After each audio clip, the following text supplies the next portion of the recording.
postal delivery is formally inaugurated. In 1939, FDR lays the cornerstone for the Jefferson Memorial in Washington, D.C. In 1969, millions marched against the Vietnam War in Washington and across the United States. In 2020, United States President Donald Trump uses social media to report that Joe Biden won because the election was rigged.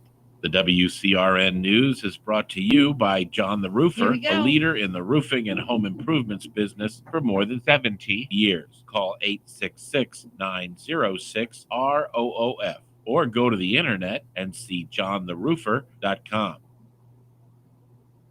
The following is a paid program. The opinions are those of the hosts and guests and not necessarily those of the station or its management.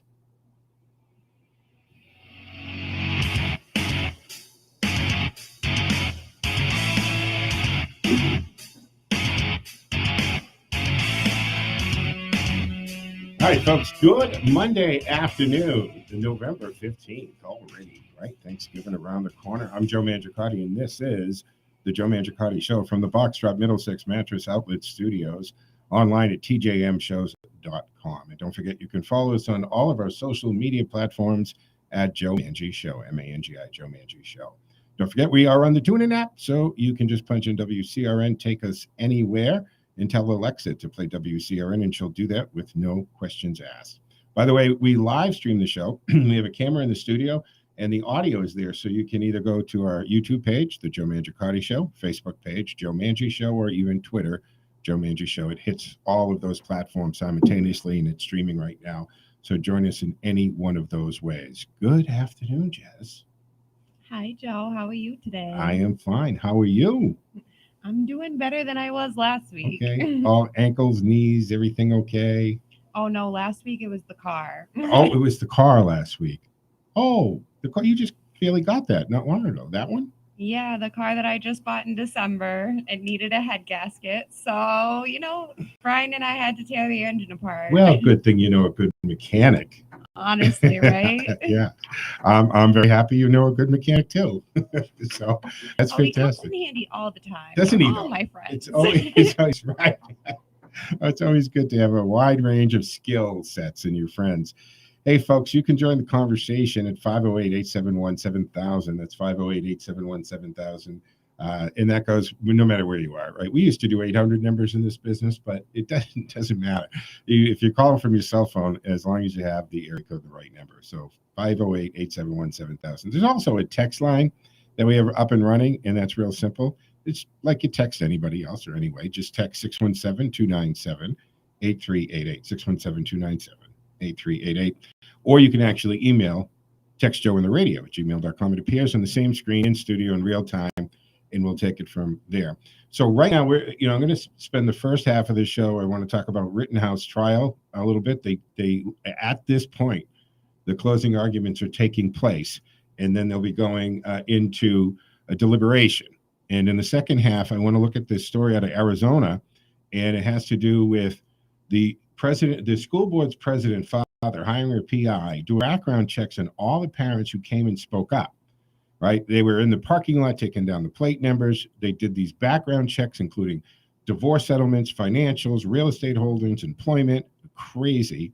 And now the parents have turned around and hired a PI. So I thought we would be joined by Sean Burke, president of the LPDAM, and Mike Hagan, who is also a member of the LPDAM and a licensed private investigator here in the Commonwealth of Massachusetts.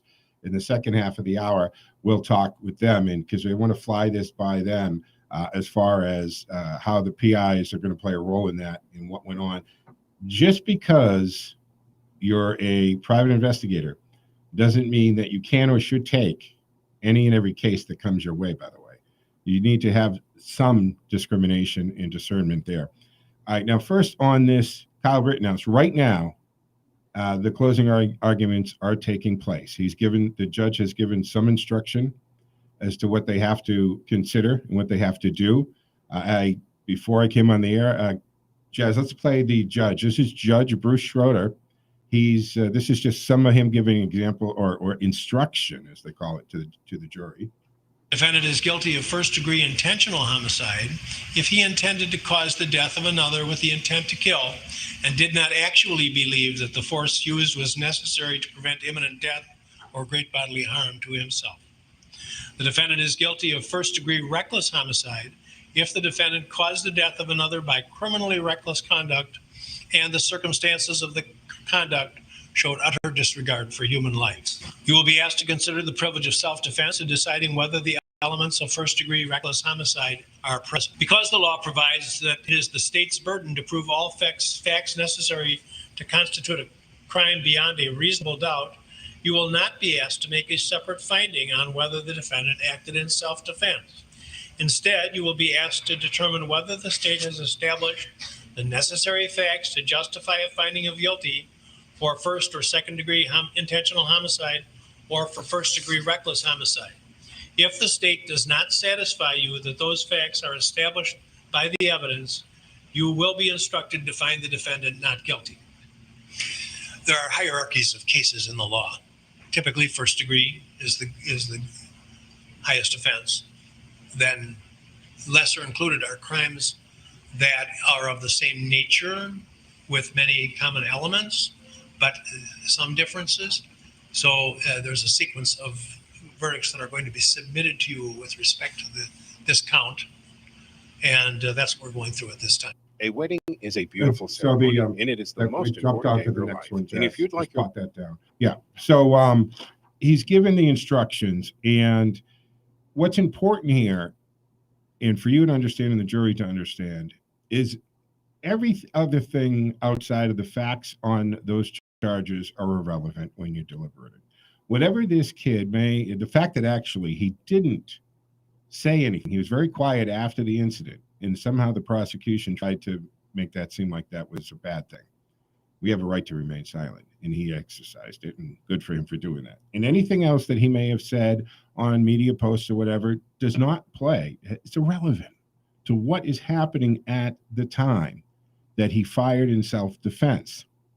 Now, they're trying to flip the script and saying because he pointed his gun at some point, that does negate self-defense if you can't self-defend yourself from a situation that you, in fact, created.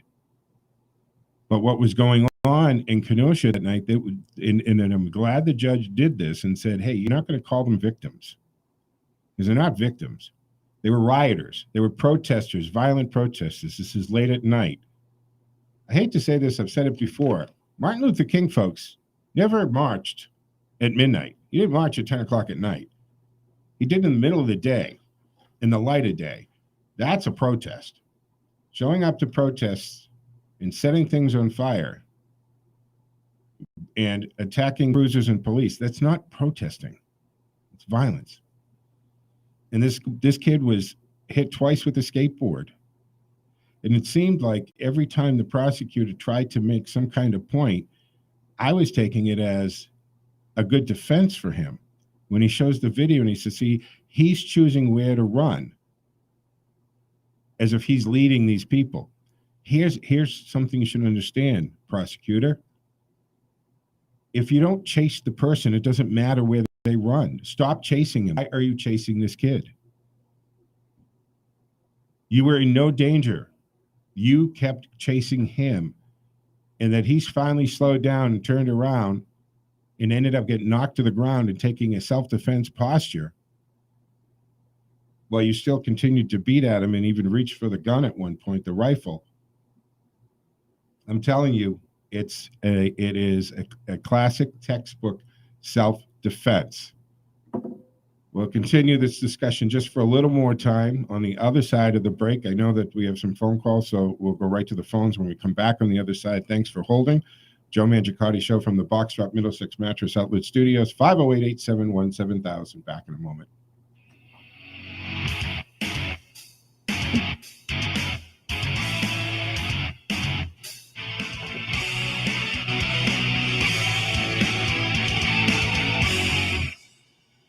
Do you often wonder how you're going to prepare for retirement while at the same time put the kids through college? Are you worried about supporting aging parents or about the possibility of outliving your assets? Bob Gustafson is a certified financial planner. and the owner of Triton Financial Group. Their unique three-pronged approach of combining true comprehensive planning with cost-effective wealth management services has helped hundreds of people like you navigate questions like these and many others for more than 20 years. Most importantly, Triton Financial Group serves clients in a fiduciary capacity, which simply means they work for your best interest and not those of some large investment or insurance company. For more information, please call Bob at 508-480-8383 or visit TritonFinancialGroup.com. All initial consultations are always offered at no cost or obligation. And be sure to listen to the Financial Focus Wednesday mornings at 10 right here on WCRN. Cheryl Ann Gingle co-founded the Be Like Brit Foundation. She founded Be Like Brit to honor the memory of her daughter, Brittany Gangle. Brit died tragically during the 2010 earthquake in Haiti, along with approximately 300,000 others. To honor Brit's life and her commitment to those less fortunate, the Be Like Brit Foundation works to fulfill their vision to raise a new generation of leaders in Haiti. Please take a minute and visit belikebrit.org. That's belikebrit.org, and learn more about our mission and see what your help has accomplished and will do in the future. Make a difference. Be like Brit. Lily's Smoke Shop reminds us that many veterans returning from service are in need of work. Many have elite military training and valuable professional skills that can benefit your company. Hire smart and hire vets. That's from Lily's Smoke Shop, your complete smoke shop offerings, a great selection on glass, bongs, and all accessories you may need at great prices. They have 3 locations for your convenience and a knowledgeable staff.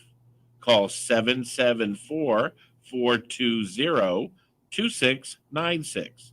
That's 774-420-2696. For locations near you, that's you and staff at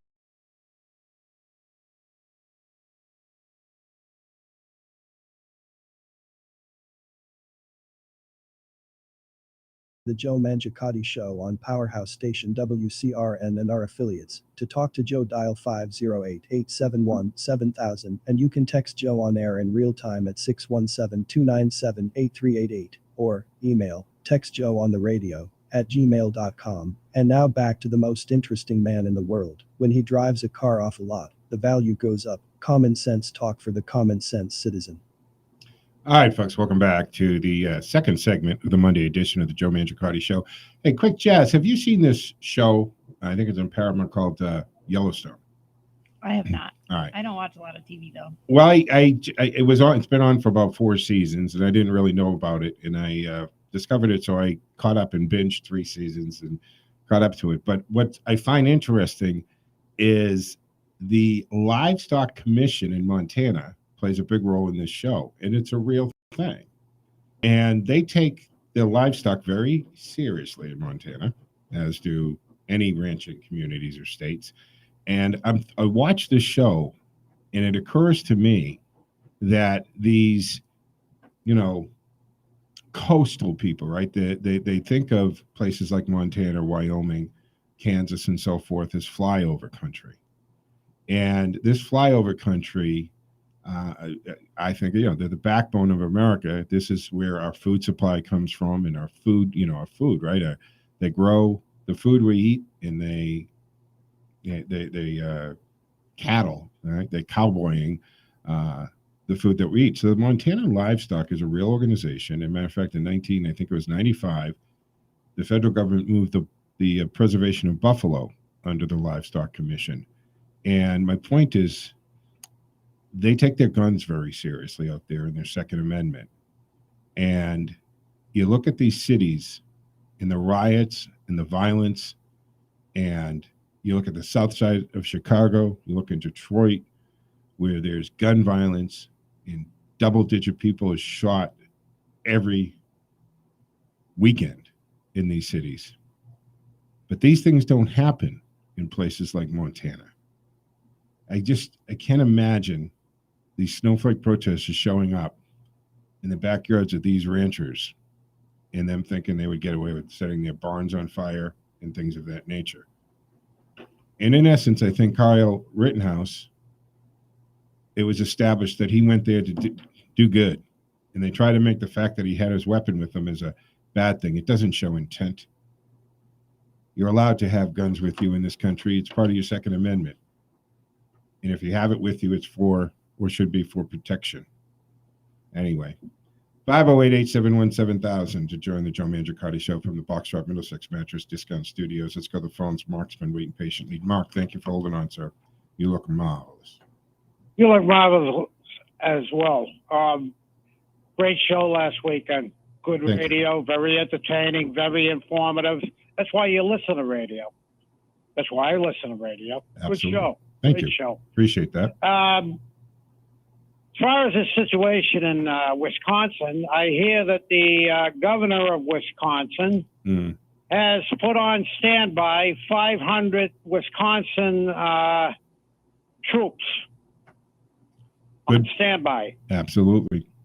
Now, why do you think he did that? You think he's worried about peaceful, quote, protesters?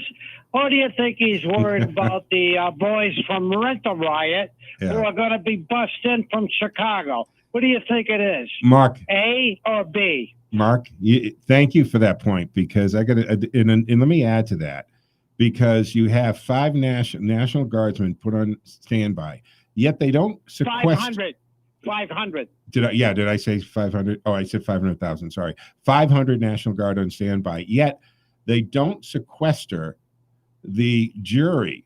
In the jury, the people got caught photographing the jurors coming in, so they changed the route and they're doing it in a different way to protect them. I would have sequestered that jury, first of all. Second of all, why didn't the governor worry about it back last year when this was going on? Where were the National Guard? You know why? Because Donald Trump was in office, and Trump didn't have the authority. He needed the governor to request it, and the governor wouldn't do it because he did not want to look like he was working with Donald Trump or respected Donald Trump or anything. So he put his citizens at risk of death, his businesses, the business owners who are responsible for the tax base of that state, at risk, their businesses at risk, their property at risk because of politics, because the coward did not want to seem like he was going to ask Donald Trump. He wouldn't do it. And that's why. So they weren't there because they wouldn't ask the president for any help. And they actually had the police stand down. And they tied their hands. You know what it's called? The politicalization of the U.S. justice system. That's precisely what you're seeing taking place. Yeah. Similar things went on in the Soviet Union. Yeah, absolutely. All the Eastern Bloc communist countries, everything was politicized. Mark, we're seeing basically we're structuring, and you're seeing the building blocks of the former Soviet Union put together here. The government, the elitist government that's in power, the regime in power now, are weaponizing government agencies. They are going after you if you dissent. Look what they've done to the parents. Look what, in fact, second half of the show, we're going to talk about this Arizona thing because it blows my mind. I think this is a huge story, and it's just getting going. And we're seeing this happen. We're seeing how the protesters, and I'm saying protesters, on January 6th are being treated. I mean, their constitutional rights, Mark, have been trampled on. Trampled on. Where's the speedy justice? Where's the transparency? I mean, it's crazy what has been going on with that. But in this Rittenhouse case, so they're actually in the closing arguments, and I was able to catch a little before I had to come on air, Mark, and I watched the judge ask the jury, would you like me to send you to deliberation, at the end of the day, if it's 4:30, right? Or do you want to come back fresh? And it was interesting because 8 people raised their hand to finishing it today. And what would that tell you? Or at least I'll tell you how I interpret that. if you have the majority of the jury saying, yeah, if we end at 3:34, do it today. Because I think in their head, they're like, we'll wrap this up in 20 minutes. Like, yeah, send us in. You'll have your answer by 5 o'clock, and we're done with this. That's how I interpret that poll. You know what it sounds like to me? The governor should deploy those troops tonight, because it looks like that kid, they're not going to get what they want from that kid's trial. No, You I agree understand with what I'm that. saying? Yeah, Yeah. I agree with that. Deploy him tonight if he's smart. Have a good one, brother. Thank you, Mark. Always appreciate it. 508-871-7000 to join the conversation. Lines are open and available. So Kyle Rittenhouse trial will go on to the jury after these arguments this afternoon. His mom, I feel very bad for his mom. She's scared. She's overwhelmed. Meanwhile, the city of Wisconsin, Kenosha rather, is bracing for a violent reaction. And I got to tell you, I just hope that they have and listen to the judge and have the guts and the courage to follow the facts of the case, do their duty as a jurist the way that's supposed to be done on the facts in front of it, not the political pressures, not because they don't want riots, so they're going to hand a guilty verdict or guilty verdict because they don't want the city to blow up. That's not your concern. And for all those people that are going to violently protest, I don't care if you want to protest to your heart content. If you want to stand out in front of the courthouse till the end of time with signs and marching and chants, fine. But the moment you set something on fire, the moment you hurdle something, I don't care if it's a brick or frozen water bottle, a can of peas, bottle of urine, I'm just going from what they've used in the past. You've crossed the line. You're not a protester anymore. You're a rioter. As far as the looters go, whole nother story. So Judge Bruce Schroeder, he's allotted 2.5 hours each to the prosecution and Rittenhouse's defense for today before the jury starts the deliberation. So that's what they have. Prosecution goes, defense goes, prosecution gets the last word. I never really understood that, why that works that way. And the mom, I feel so bad for this lady. Her 17, now 18-year-old son is on trial for his life. And this was during a horrible time in American history. I know it's only a year ago, but now it's our American history. So he's facing the charges from intentional homicide, and that's punishable by life in prison, to an underage weapons charge that could mean a few months in jail if convicted. And even that's blurry, because I think it has to do with crossing the line, which from the testimony I saw, he bought the gun, but it's his friend who actually bought it, because you can't federally buy a gun from a dealer till you're 21, but you can do a blue card, transfer ownership among friends when you're 18. So the gun was purchased, waiting for him to be able to buy it. And it was already there waiting for him. But, put a pin in that. When you're looking at life in prison, that is a small charge to worry about. He testified that he was in fear for his life when he shot and killed Joseph Rosenbaum. He's 36, Anthony Huber, 26, and then he wounded Gage Krauskitz, who's 27. That's the jamoke that was on the stand. All right, folks, we're going to take a break at the bottom of the hour. When I come back, we're going to be joined by Sean Burke and Mike Hagan, both private investigators here in the Commonwealth of Massachusetts. We'll talk a little bit about the Arizona case, where now we have the school board who did backgrounds on parents for the audacity of speaking up and wanting to know what's going on with their children. How dare them? I consider that harassment.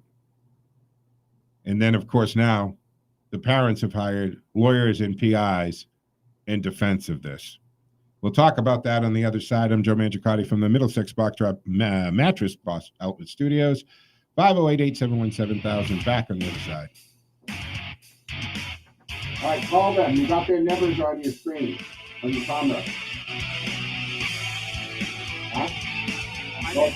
with an AP News Minute. Steve Bannon, a longtime aide to former President Donald Trump, is now in federal custody. Here's the AP's Sagar Magani.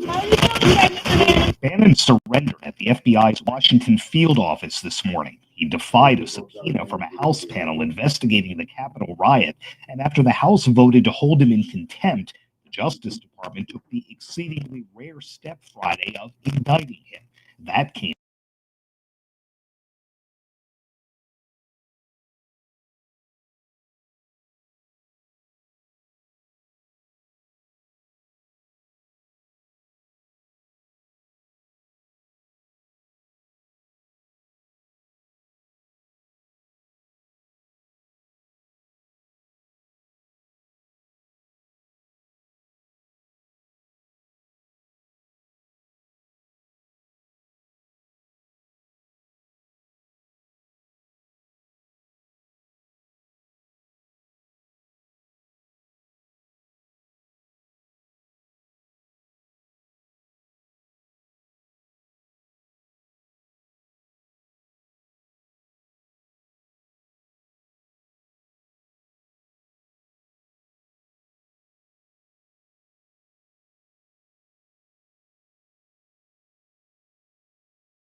$17.76.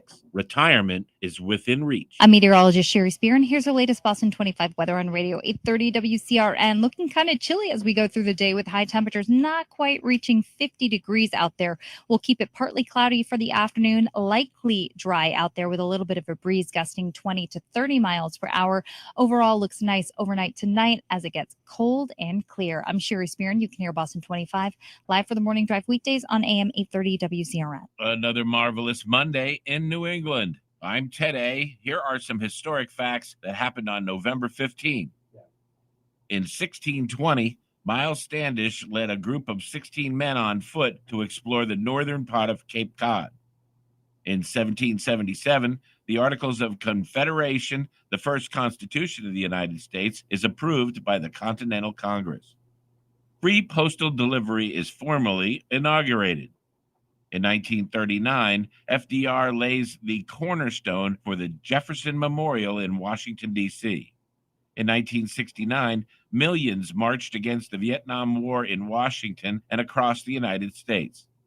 In 2020, United States President Donald Trump uses social media to report that Joe Biden won because the election was rigged. The WCRN News is brought to you by John the Roofer, a leader in the roofing and home improvements business for more than 70 years. Call 866-906-ROOF or go to the internet and see johnTheRoofer.com.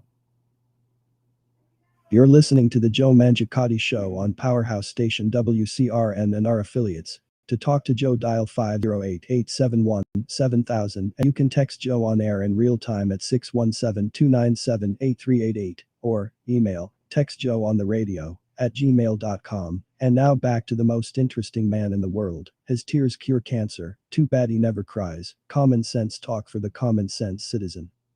And we're back to the Joe Mangiacotti Show from the Box Drop Middlesex Mattress Outlet Studios. I'm Joe Mangiacotti, 508-871-7000 to join the conversation. That's 508-871-7000. Now, as I said, we have this Arizona school situation, which I think is a huge story, and it's not done. Believe me, this is not done. You have the school board president apparently kept a secret dossier on parents who were opposed to CRT and mask mandates.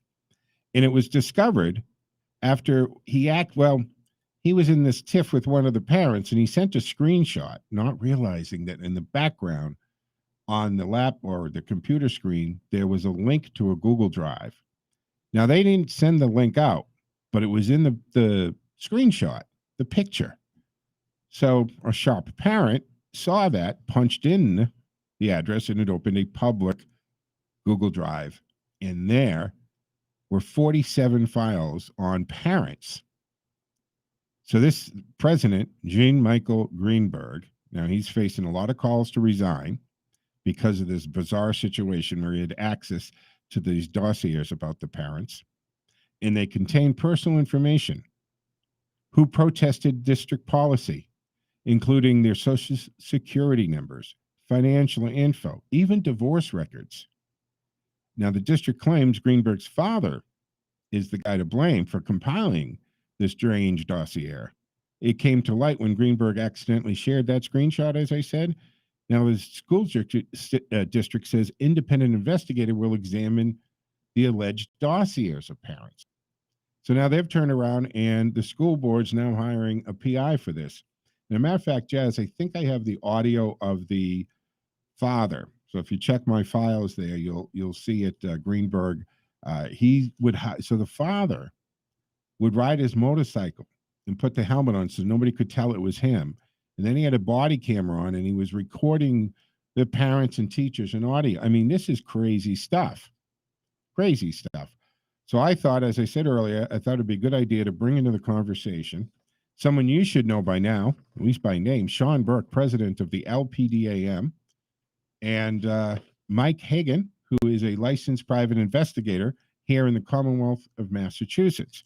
Now, I think Sean's about to join us, or is he ready? All right, so we're going to go. Mike is available. Mike Hagan, who is from Advanced Private Investigations. Mike, thanks for joining us and taking some time out. Good afternoon. Good afternoon.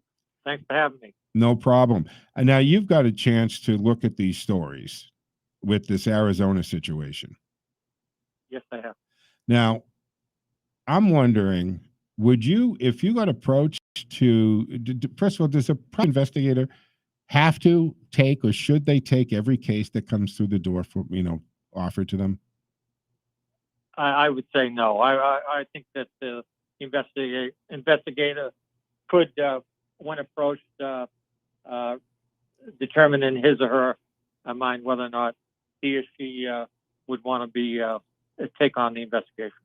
Now, in the first part here, when we have the school board's president father hires a PI through the law firm, his lawyers, and they go to the school board meetings and write down license plates, and then all the parents who speak out on CRT and mask mandates in the school does this background check on him. Would you take that case?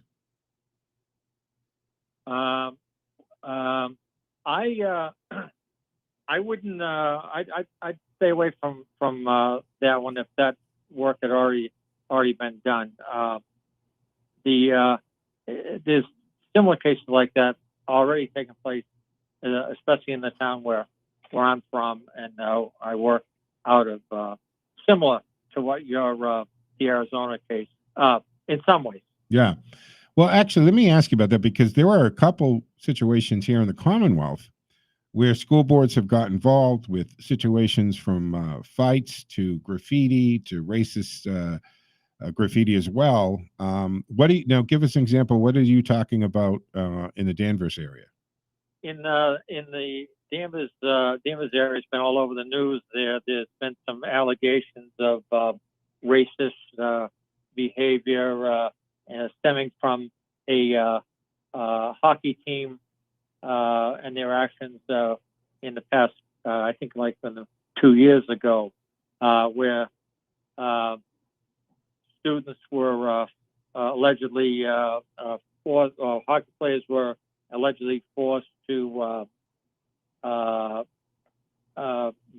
they'd be in the locker room. There was a lot of inappropriate behavior, allegations about being slapped with a sexual toy across the face about having all this all this activity against gay people and just real toxic culture in the school that came to light. You know? Right.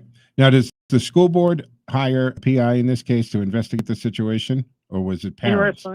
Interestingly enough, in fact, I was talking to Mr. Sean Burke about that, and they hired the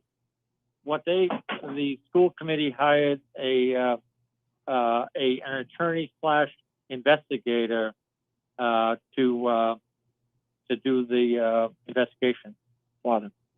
I'm sorry, they hired a who?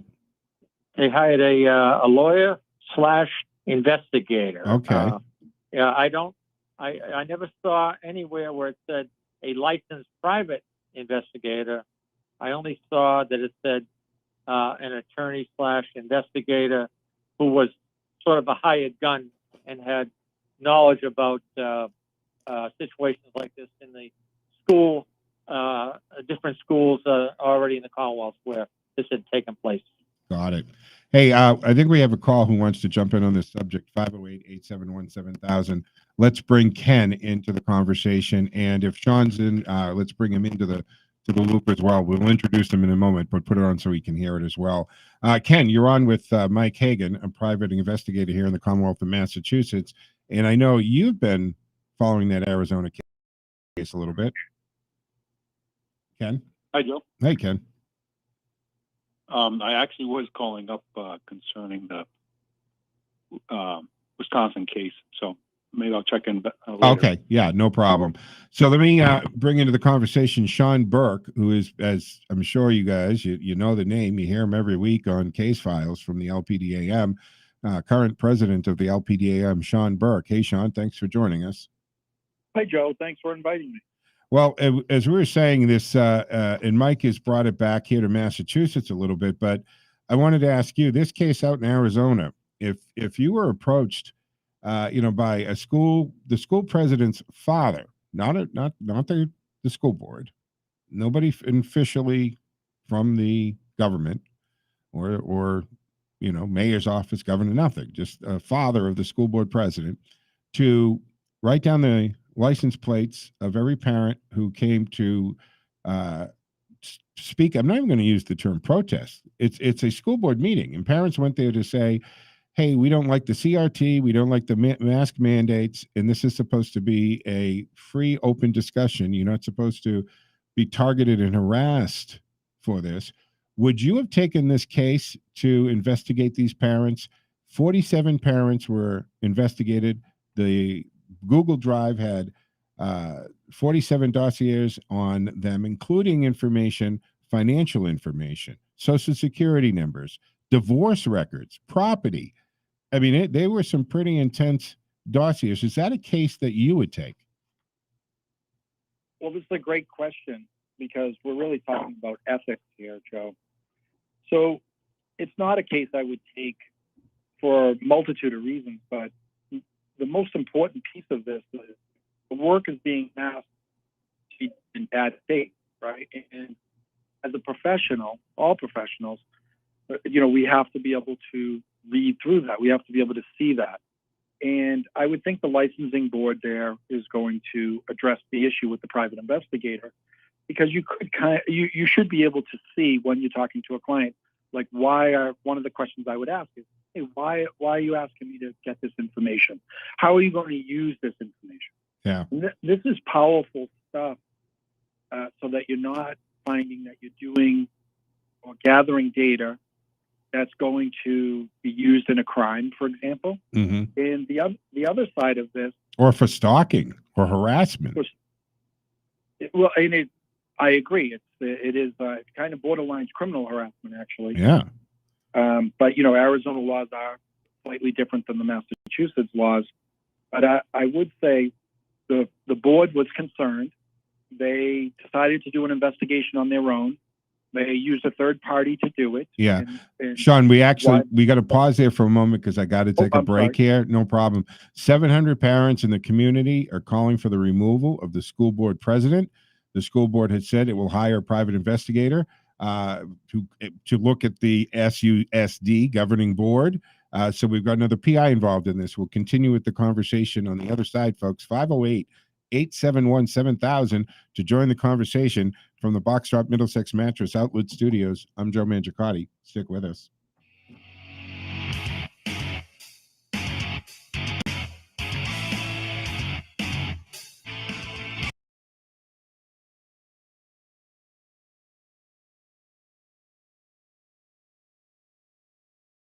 Purged and refreshed with new furniture and, most importantly, a new bed. We spend about a third of our life on our mattresses, and it's so vital we have the right one, and we don't break the bank to do that. I first bought a mattress from the big store the brothers used to own and a power base that moved the head and feet, and then I met John, and I checked out his showroom at 50 Main Street in Ashland and online at boxdropmiddlesex.com and ended up with a better mattress, a power base that also heats and massages, all for less than half of what I was going to spend at the other place. Box Drop is a discount mattress store, and John specializes in clearance and closeouts, and he buys directly from the manufacturer with a low overhead and just family employees passing the savings on to you, and you can see it reflected in the price every day. Click boxdropmiddlesex.com or call John on his cell. This is his cell number, 508-579-9303. That's 508-579-9303. And you can find John on Facebook at Box Drop Middlesex. John loves referrals, and this is the best referral I've given so far this year. Dropboxmiddlesex.com. I want to tell you what Cantiani Insurance has been able to do for me and Teddy. We stopped in to see Paul Sr. and the great staff at 318 Plantation Street. They've been handling my car and business insurance for years. Teddy was making his way around the office, and they let me know they now offer pet insurance. For a fraction of what one visit to the vet was for Teddy, they could cover him for a whole year. I know you treat your furry family members like any other family member, and as well as I do Teddy. The professional staff at Cantiani's has been providing courteous service for over 40 years with integrity and personalized service, making sure that your insurance actually protects you and your family. With 2 locations, the 318 Plantation Street in Worcester and East Douglas Insurance Agency, located at 306 Main Street in Douglas. For home, auto, business insurance, and now pet insurance, click CantianiAgency.com or call 508-791-2088. 508-791-2088. Testimonials stream in daily describing the many benefits found with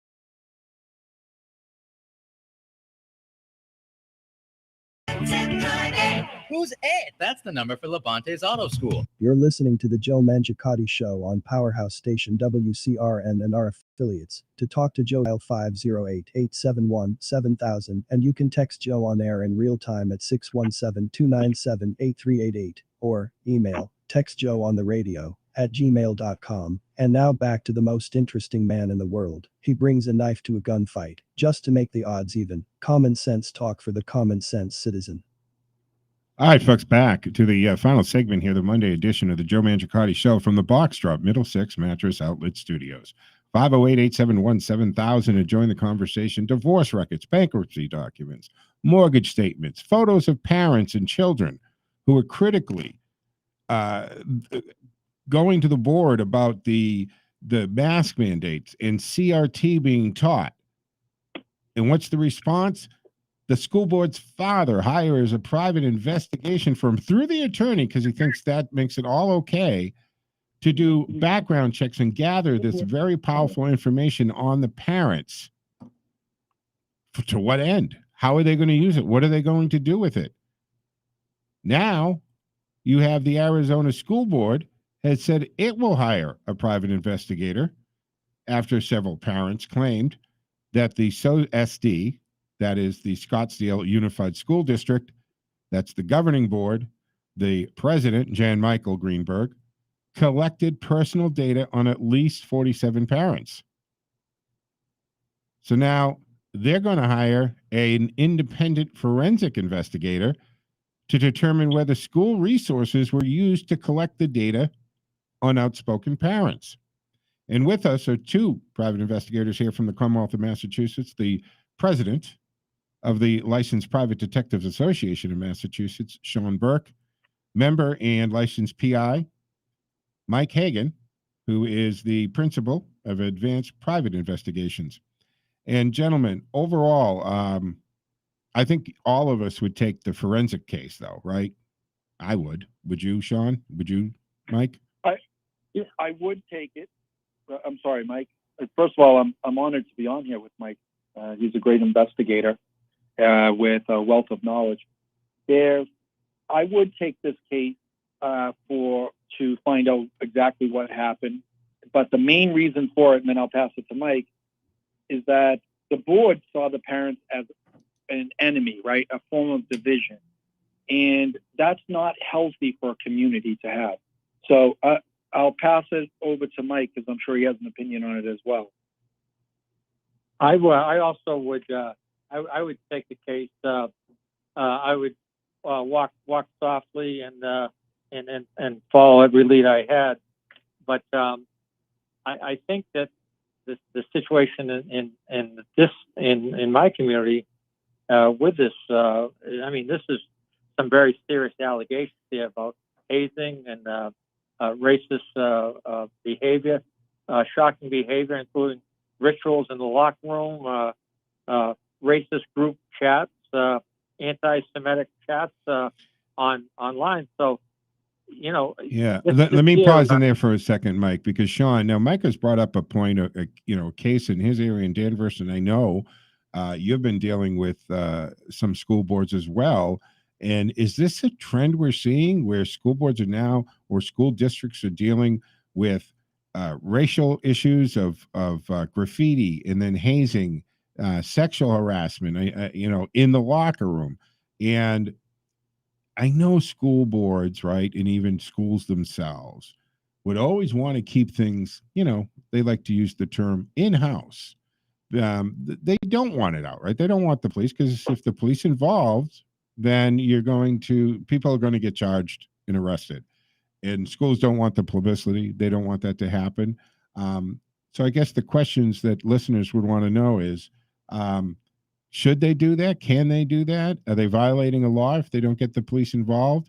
And when they reach out to a private investigator, are you hired by the teachers, the town, the school board, or parents?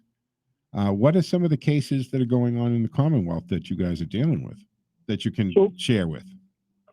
So, Joe, you bring up a bunch of issues with those questions. First of all, the police are there for a criminal act, right? Not necessarily a civil act.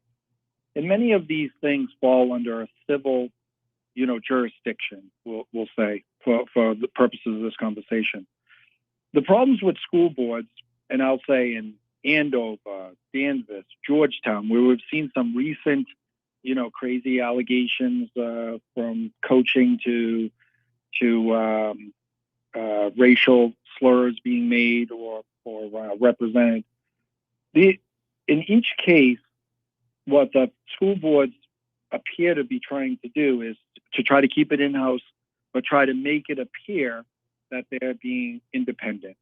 And you really can't do that unless you truly hire an independent person that has a license to be able to provide the service. And one of the things that a lot of these communities are trying to do is that they want to be able to control it. And a licensed private investigator is going to look at the facts, right? If you want to bypass the facts, then a licensed private investigator is a tough call, because that's what they do. They're in the fact-finding business. You might hire a lawyer, for example. Some of these communities have done that. Hired a lawyer or somebody that they're friendly with, and so that they can get an outcome that they're hoping for. It's not they're causing a subculture, and that's the real problem that I see. If you say, hey, you know, this type of behavior is okay in our community, then you do exactly what they're doing, right? Right. And I'll give an example. Georgetown's a perfect example of this. Georgetown, you know, there's allegations of racial slurs. We've all seen in the news feeds. And the next week, the school board, you know, says, hey, you know what? The players can play football, because it was a football incident. The players can play football, but the fans cannot go and watch them. Now, the fans didn't do anything, or there's no allegations against the fans. The allegations were on the field with the players. And what did the school do? They supported the fact that the players who potentially did the wrong thing, right? An investigation would need to be done to definitely know one way or the other. But the allegations are out there. And how does that really look, right? You know, like, hey, we're going to support the bad behavior, and we're going to continue to allow a team to continue to play. Yeah, well, And it's then consistent with the upside down world we're in, Sean, right? Where everything is like bizarro land in the Superman comic books. It's like the opposite of what it's supposed to be. And I want to go back to what you said about the independency, right? Hiring a third disinterested, non-connected party, I think, is very important. And then giving them the autonomy and ability to take them wherever the investigation goes and give in full access. I would think these would have to be all of the circumstances in order to take that case. Well, if I could just add one thing. Sure. You know, one thing about being a leader in a community, or even a leader in a business, is that you take ownership, responsibility, and you're accountable, right? Yeah. Well, what's often happening here, and I'm sure Mike would agree because he owns his own business, that when you don't have those elements there, and you want to blame someone else, or you want to divert the truth, it never really pulls itself together. And that's one of the problems that you're going to see. I mean, even on the Danvers case, the truth of the matter is, you know, I believe that they may have potentially hired a law firm to do an investigation, which doesn't even make any sense. You're hiring a law firm, you know, for, I guess, your own reasons, because they don't have a license to investigate. It's outside the scope of their duties. If they were hired to be able to do an investigation, you need a license to do that in Massachusetts. If you're hiring a lawyer to represent you, that's different. Now we all, guys, because we're going to be out of time, we also have the situation, you know, where in Loudoun County, Virginia, they weaponized the federal government by the National School Board Association.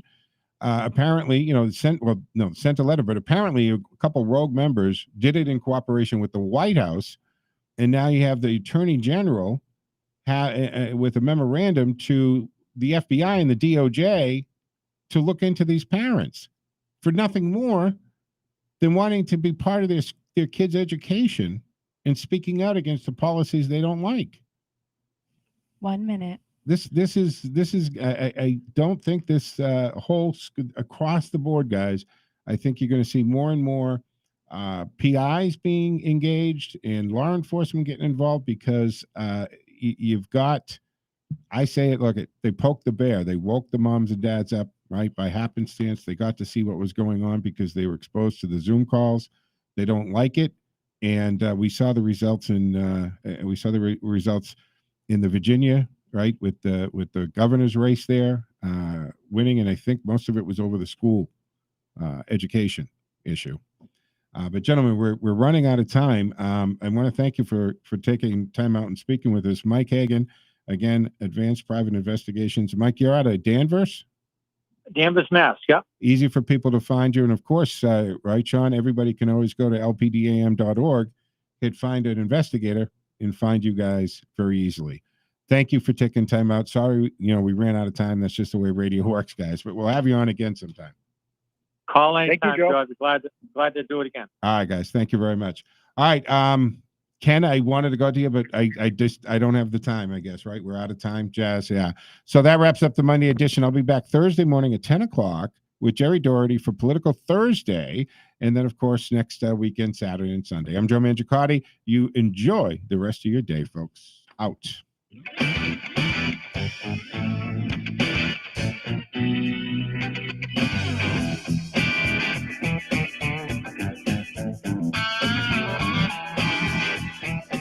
if some things